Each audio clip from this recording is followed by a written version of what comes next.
Hello, citizens of YouTube land. Hi. It's your president and your VP back once again with another season review of Boy Meets World. And as always, if you want to become a citizen of YouTube land, all you have to do is hit that subscription button below. So let's dig right into it. This time we're covering season 3 of Boy Meets World. Yep, and there's a lot of stuff that happened in this season, if I'm being completely honest. From Corey and Topanga getting together, finally. Yeah. In season 2, that was like the one thing we complained about. Yeah, the will they, won't they aspect of season 2 is finally resolved at the beginning of season 3 here. Yeah. It also follows, unfortunately, their first breakup, the first of many for those of you who watched the show. Yeah. Which happens like 6 episodes later. So it's like, really? Well, you know, guys, I think in that aspect, it kind of mirrors how many people go through their first relationship, boyfriend-girlfriend, or girlfriend-boyfriend, or girlfriend-girlfriend, or boyfriend-boyfriend for that matter. That first love, that first relationship, it can often be a doozy. Yeah. It's like they break up, and at the end of the episode, it's kind of revealed that they didn't want to, because they kind of come back to that point, saw that the other left, and then the other comes back to that point, and the other left. It's like,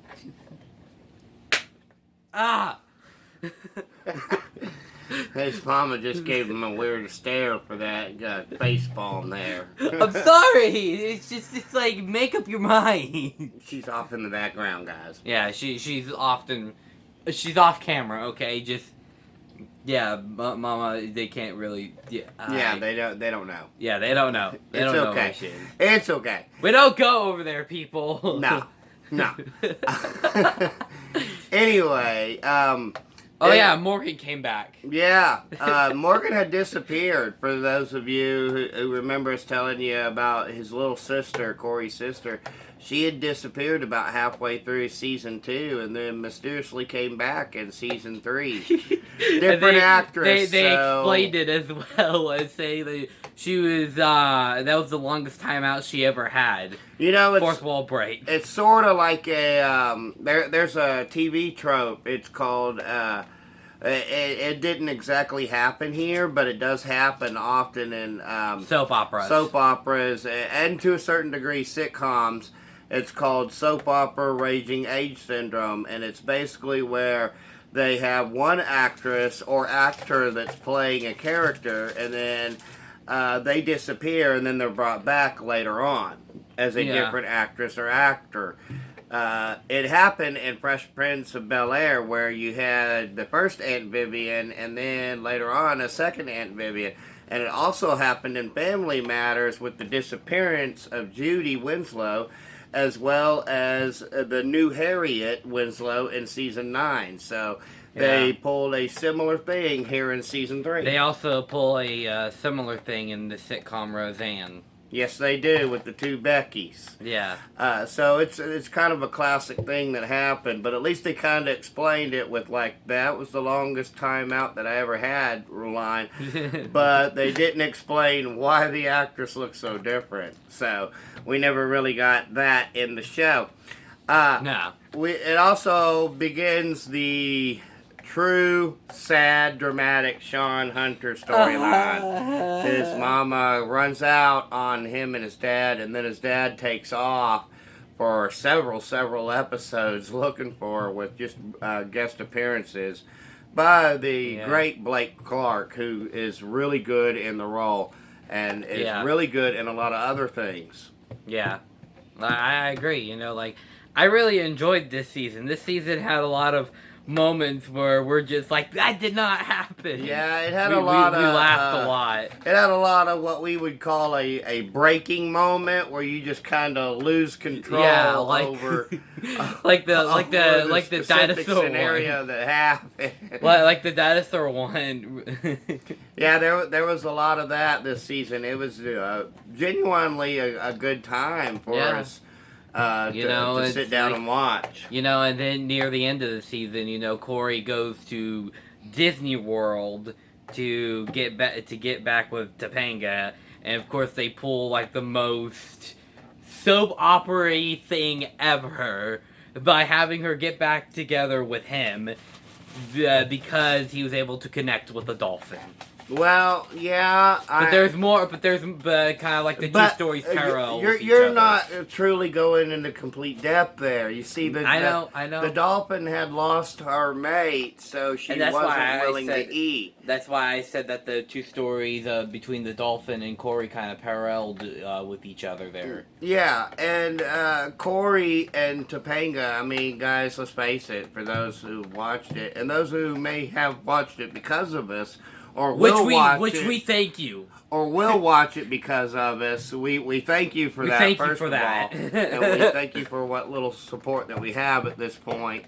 Yeah. On a different tangent, we would like to thank those of you out there who have been watching this since the beginning, and those of you who will watch it from the very beginning. You have our deepest gratitude for this, because it's one thing that helps us kind of escape from, well, his daily grind at school and my daily grind as a parent, and you know, having to go out in the workforce and whatnot. So we thank you guys for that. Yeah. Now back to the President VP persona. Yeah. Now back to that. As we said, this is.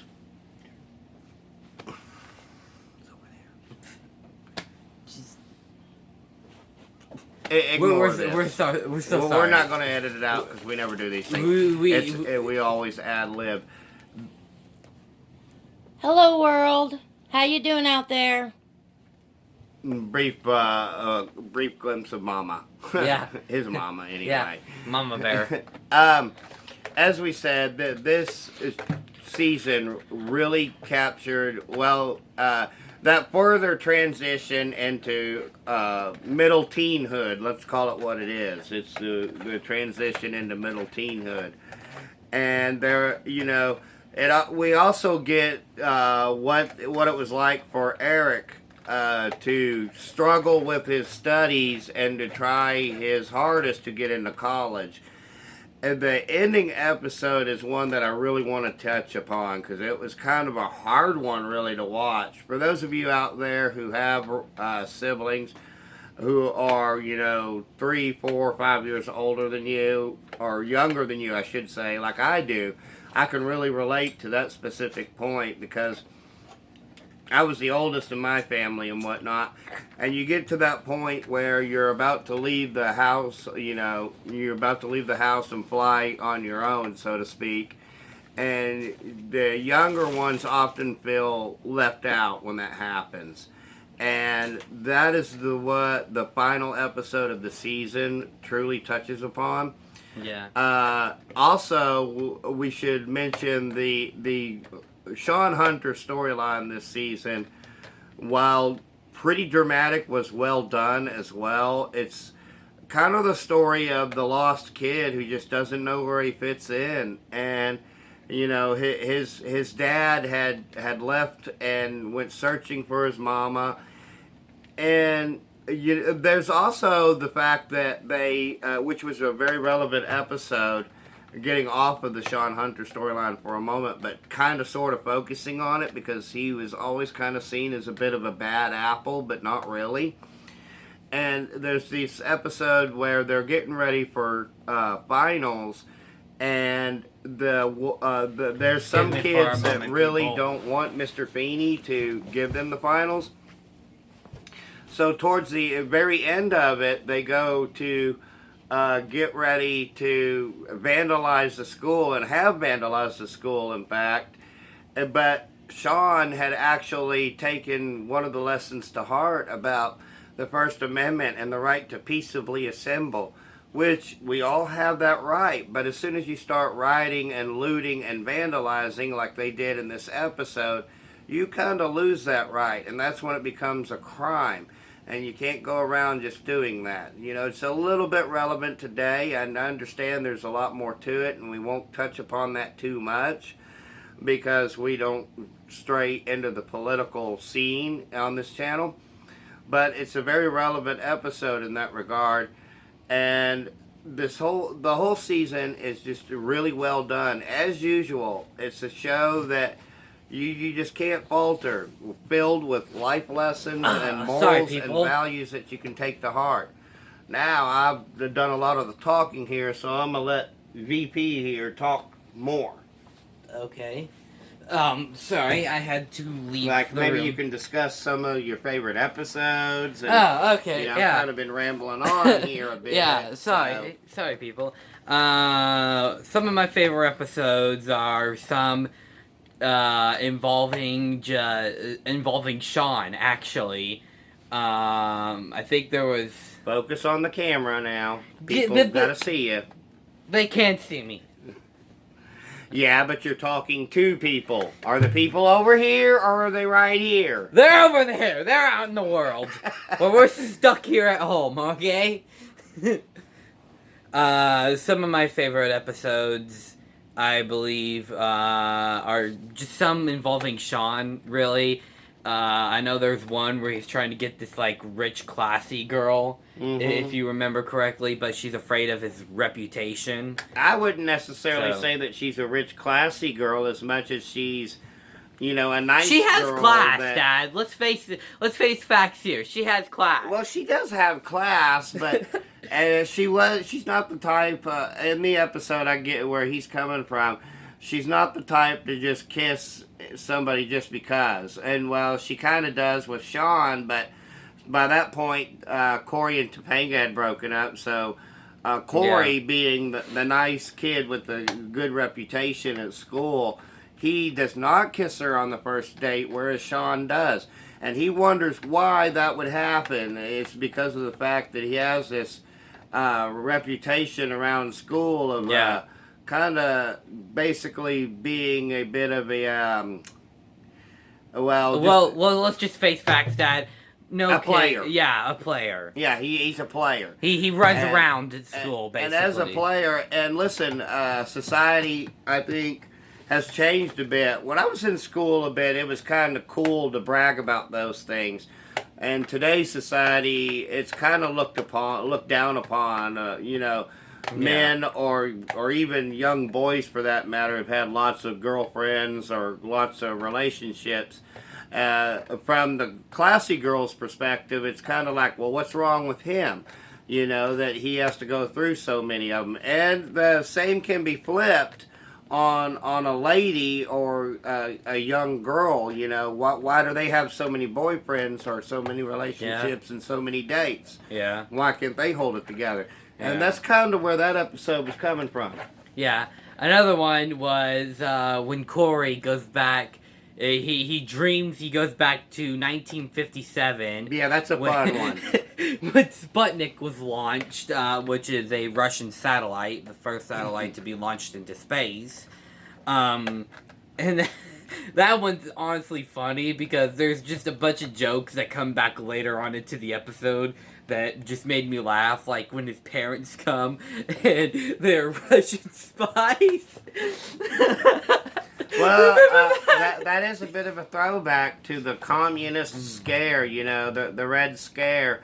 Yeah. For those of you who are into the historical aspects of things, I know. It was a tremendous and horrible time, you know, and an exciting time at the same time. But people, there's a specific instance where they're talking about what they would do if a nuclear bomb hit. Which, guys, if a nuclear bomb hits you, you're pretty much screwed. Let's face facts. Yeah, if a nuclear bomb went outside, it's like, flash! Ah! Would be pretty much dead. They tell them to, like, kind of duck down and tuck their heads, almost like an earthquake drill, which, by the way, also doesn't work too well. I've had earthquake drills in the past before.